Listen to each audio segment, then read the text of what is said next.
is Knight Industries 2000, K-I-T-T for easy reference, or KITT if you prefer. This 1989 Pontiac Firebird is a KITT replica. You know, that car that was featured in all of those episodes of Knight Rider. I don't need to tell you what this is, you already know. No, I did not go out and buy a KITT replica. I rented this car on Turo. Just click the link in the description below and you can get $25 off your first Turo rental.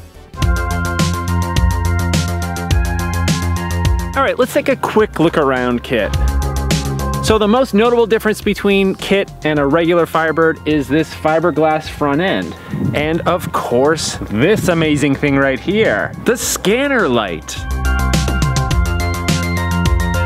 And down here you've got these fog lights, and apparently on some kits there's only 4, but on this particular one there's 6.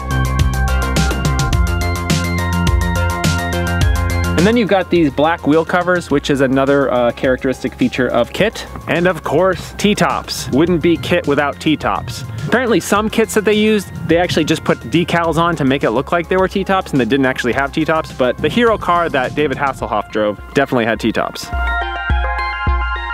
And then we've got this lovely smoked taillight cover right here. I think it looks awesome. All Trans Ams and all Firebirds should have come with this stock. It looks great. And really, that's it. The exterior differences are not that drastic to a regular Firebird. Apparently, they had just under a month to design and put this car together. I mean, they wanted to try to come up with elements that were easily replaceable and easily fixable, since filming is really, really tough on cars.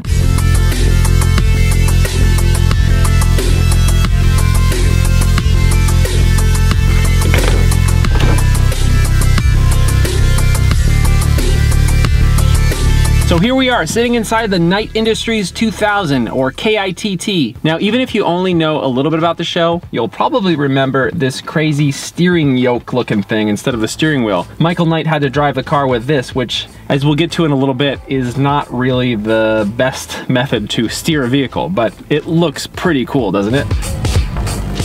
Now, we shouldn't really talk a whole lot more about this car without turning it on. So the ignition is sort of hidden under all of this fake dash stuff. I am the voice of Knight Industry 2000's microprocessor, K-I.T.T for easy reference, a KITT if you prefer. So as you can see, there's a lot of stuff going on here. Some of these gauges are actually functional, like the tachometer and the speedometer, but most everything else here is for show. And a lot of this stuff you might remember from the show, including these different modes right here.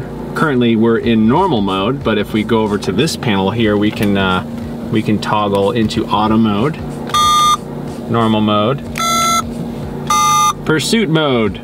Now when you turn on the stereo in this car, it immediately plays Knight Rider sounds and music. It's pretty cool.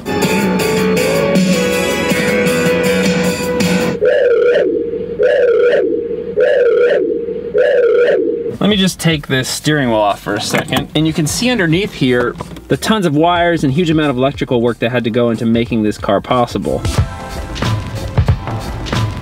Right over here behind the turn signal stalk is the switch that allows you to turn on those front lights.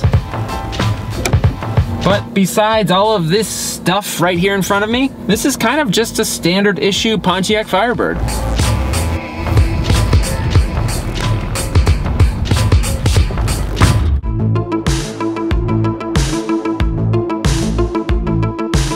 We're here just outside of Los Angeles, and they filmed tons of episodes right around in this area. So I figured, why don't we drive on some back roads and see if we can find a few Knight Rider filming locations. Let's go.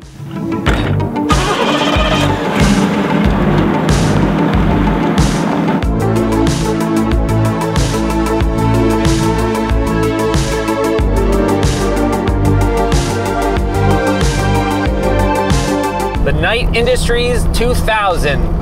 Here we are, we're driving this car with this ridiculous steering yoke kind of thing. When you're going straight, driving with this thing is not terrible.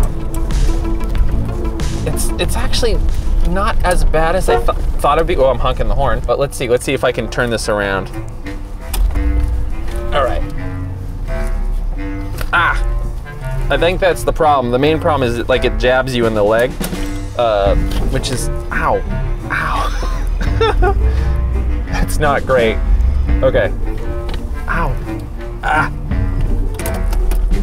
Let me go ahead and take this off. The owner pretty much told me this was gonna happen. You're gonna try to drive with this thing and it's gonna be awful. So, plus this was signed by the voice of KITT, William Daniels, and I don't wanna ruin this piece of television history, so I'm gonna swap this out with an actual steering wheel. Okay. All right, much better. Actually, not much better, it's just a little bit better. The steering wheel is pushed really far forward because you have all of this extra dash stuff that kind of sits over the original dash, so everything is moved forward. It's not the ideal driving position, but it'll have to do. All right, let's go. For the most part, it feels and drives just kind of like a regular F-body Pontiac Firebird from this generation. The steering is a little bit vague, it's a little wandery, but overall kind of still sort of a fun, aggressive, muscly car to drive. There are a bunch of people that make KITT replicas, and many of them go to great lengths to ensure they're exactly identical to what was seen on the television show. If I remember correctly, most if not all of the cars that were used in the show were 1982 Firebirds. This car is actually a 1989 that was backdated in some ways to make it look like a 1982. The rear bumper, for instance, is from a 1982. You'll also notice that this car does not have the overhead console that's seen in many of the other KITT replicas, so it's missing a few of those controls there as well. Now this vehicle, much like the DeLorean I rented a few weeks ago, draws attention just about everywhere you go. It's got that crazy flashing red light in the front. It's got the really aggressive front end with those fog lights. People are gonna stare at you no matter what. And I'm not generally the type of person that likes to be stared at while I'm driving, but this vehicle is an exception. When you drive a KITT replica, you get tons of people giving you smiles and waves as you're driving by. And it's pretty cool because it takes people back to their childhood and the first time they saw this car on that show. This is a vehicle that inspired a lot of people's automotive imagination back in the day. To see this car just jumping over stuff, to hit that turbo boost button. Yeah, see? People are into this car. Everybody loves it. It's great.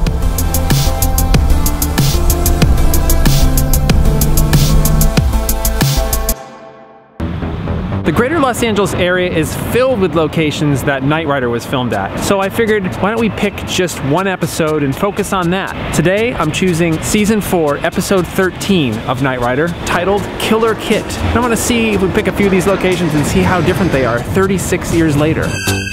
In this episode, some evildoers install a harmful circuit board within KITT, allowing them to subvert the vehicle and make it do their evil bidding.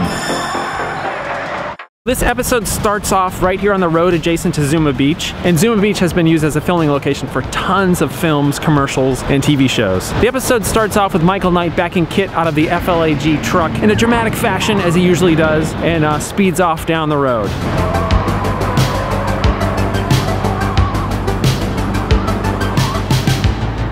And then, of course, some bad guys immediately shoot at him with a rocket launcher. A chase ensues further up this same road.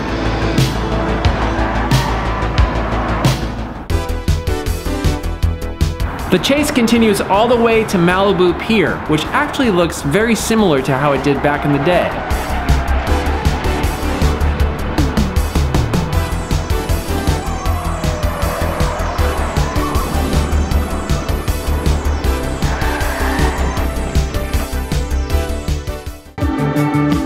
And right here at this intersection, KITT has an interaction with the crossing guard, played by the late actress Anne Ramsey, better known for her work in Throw Mama from the Train.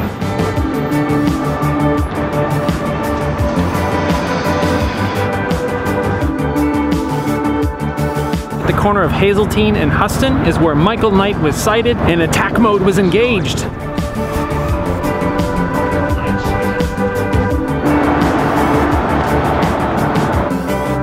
Right here's where KITT does donuts with Michael Knight stuck on top of the car.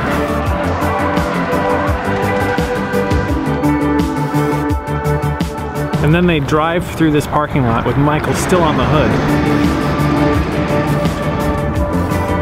And right about here is where KITT crashes into the snack shack. Michael is thrown violently from the car and presumed dead. At the corner of Burbank Boulevard and Woodley Avenue is where Michael and RC intercept the bus.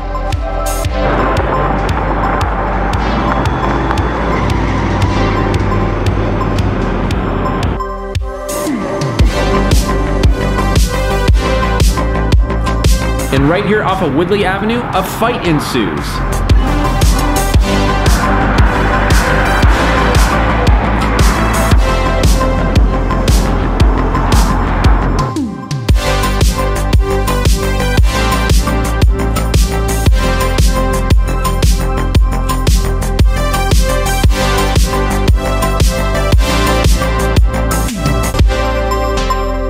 So after driving this vehicle, I will say that I don't think I want to own a KITT Replica. That's obviously something that should be reserved for true diehard fans of the show. But I will say this, after driving this vehicle, I definitely want a Pontiac Firebird. This car's a ton of fun. I mean, it's not super fast, but there's just something about this vehicle that I didn't appreciate when I was younger that I totally get now. It's aggressive, rear-wheel drive, it's tail happy, it's got a good exhaust note, it handles just good enough to be fun. Yeah, the car doesn't really feel like it's buttoned together that well, but that's kind of part of its charm. It's rough around the edges, it's ragged, it's not precise. I can totally see why they used the Firebird as the basis for KITT in Knight Rider. I gotta imagine it was probably pretty fun for David Hasselhoff to be driving this car week in and week out. This guy's fun! I totally want a Firebird. This is definitely going to be my next car.